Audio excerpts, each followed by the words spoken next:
I immediately knew something was wrong when I heard a whistling sound, shots, and immediately felt the bullet tearing my skin. With these words, former U.S. President Donald Trump described what he experienced at a campaign rally this Saturday in Butler, Pennsylvania. Trump was slightly injured in his right ear after a shooter, identified by the FBI as Thomas Matthew Crooks, opened fire from the top of a building located about 200 meters from the podium where Trump was giving a speech. The former president had to be evacuated and treated at a local medical center. According to a public statement from his campaign team, he is doing well and thanks law enforcement and emergency services for their quick action. I was shot with a bullet that grazed the top of my right ear. There was a lot of blood, and then I realized what was happening. Stay united and show our true character as Americans, remaining strong and determined and not allowing evil to prevail. Only God prevented the unthinkable. We will not be afraid but will remain steadfast in our faith and defiant in the face of evil. After the attack, the alleged shooter was killed by authorities. One attendee of the rally was killed by the gunfire, and 2 others were seriously injured. All of them are men, according to the FBI, which has not provided further information about the victims. I want to offer my condolences to the family of the person who was killed at the rally and to the family of the other person who was seriously injured. It is incredible that an act like this can happen in our country. The shooter has been taken down. As soon as the shots were heard, it could be seen how the former president grabbed his right ear and crouched behind the podium. He was immediately protected by Secret Service agents who covered him and kept him on the ground until one of the agents could be heard shouting through the microphone still open at the podium, "The shooter has been taken down." At that moment, the agents lifted Trump, who appeared shaken and with blood on his face, but he raised his fist to his supporters, who were fervently cheering. The crowd began chanting, "USA," while the former president shouted, "Fight! Fight!"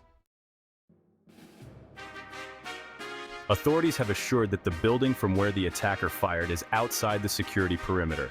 However, the fact that someone could approach with a semi-automatic rifle at such a close distance to the former president has raised concerns about the organization of security at the site. The focus has particularly fallen on the Secret Service, responsible for the protection of presidents and former presidents. The Oversight Committee, the main investigative body of the U.S. House of Representatives, has summoned the Director of the U.S. Secret Service, Kimberly Cheatle, to testify at a hearing on July 22nd.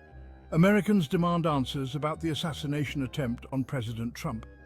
The U.S. Secret Service, responsible for protecting presidents and former presidents, is being questioned for possible security lapses that allowed the attack on Donald Trump this past Saturday. The former president was grazed on the ear, while a spectator died, and 2 others were seriously injured by the gunman's shots. The FBI is investigating the case as an attempted assassination of Trump. Thomas Matthew Crooks, 20, managed to approach armed with a semi-automatic AR-15 rifle to the vicinity of the venue, where Trump was holding a campaign event before thousands of supporters. The attacker climbed to the roof of a building less than 200 meters away from where Trump was giving a speech, outside the security perimeter, but close enough to shoot from there. This has raised doubts among other security agencies.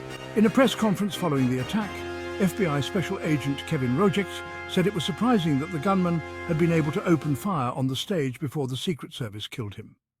However, when asked if there had been a security failure, he stated that they were not going to make that assessment with an active investigation ongoing. Donald Trump had just started his speech when the shots were heard. The former president grabbed his right ear and dropped to the ground.